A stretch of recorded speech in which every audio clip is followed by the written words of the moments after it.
Bonjour tout le monde, comme tous les dimanches, Pépé Soupe fait le récap de l'actualité ivoirienne. Cette semaine, nous avons fait le tour de plusieurs villes, entre autres Mans, Bouaké, Tabo. Allez, regardez.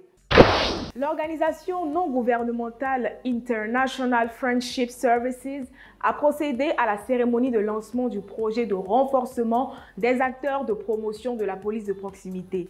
La cérémonie qui s'est déroulée le lundi 11 novembre à la préfecture de Mans était suivie de la remise de matériel de travail. C'était entre autres 4 ordinateurs portables, 28 téléphones Android, 4 modules de Wi-Fi Airbox et un disque dur externe. Ce matériel devra servir pour les contacts internes sécurisés des unités de police et de gendarmerie qui, à toute heure, pourront échanger des données sur des mouvements suspects dans la région, mais aussi pour le partage d'informations administratives. Séré Antoine est âgé de 25 ans. Il vit à Soubré, une ville située à 365 km d'Abidjan. Il a quitté l'école à l'âge de 11 ans et pour ne pas rester oisif, Antoine s'adonne à la pêche dans la chute de la Nawa sur le fleuve Sassandra.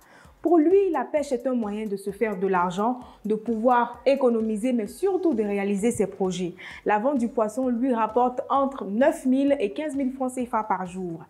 Fort de cette expérience, il encourage toutes les personnes qui n'ont pas eu la chance de terminer leurs études à ne pas baisser les bras car selon lui, l'école est l'une des clés de la réussite, mais elle ne permet pas forcément de gagner de l'argent.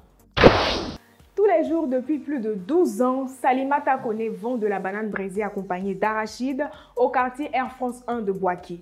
Salimata a un code de satisfaction pour tous ses clients. Il y a les habitués, ceux pour qui il faut bien garder la banane au chaud et ceux qui la préfèrent bien mûre. Ses revenus mensuels oscillent entre 35 000 et 40 000 francs CFA. Salimata est veuve et pour encourager les autres femmes qui ont le même statut qu'elle, elle affirme qu'être veuve, ce n'est pas la fin du monde. On peut travailler et vivre heureuse.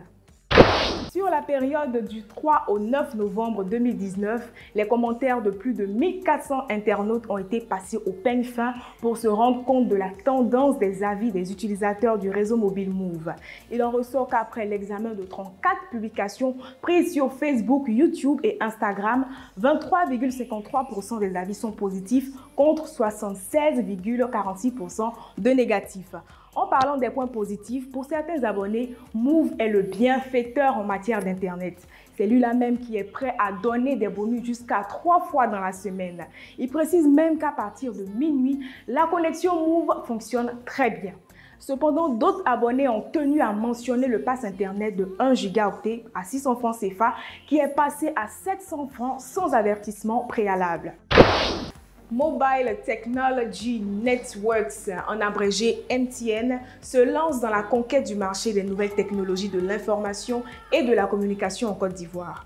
Pour ce faire, MTN met à disposition des offres relativement abordables à la portée de tous. Pendant que Move propose 60 mégaoctets à 200 francs CFA, son offre la plus accessible, MTN Côte d'Ivoire propose 227 mégas à 500 francs pour les petites bourses et 25 gigas à 30 000 francs CFA pour les privilégiés. Toutes les entreprises de téléphonie sont sévèrement critiquées quand il s'agit de la validité des données mobiles.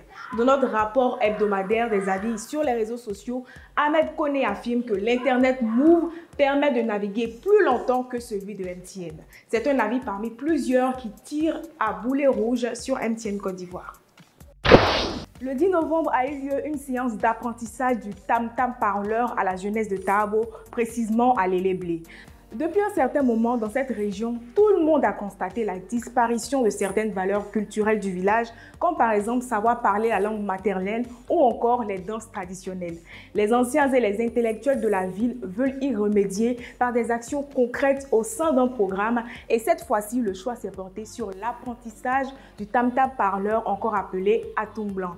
Selon Ghislain Kouassi, qui est un étudiant de ce village, cette initiative est la bienvenue car elle leur permettra de conserver leur tradition.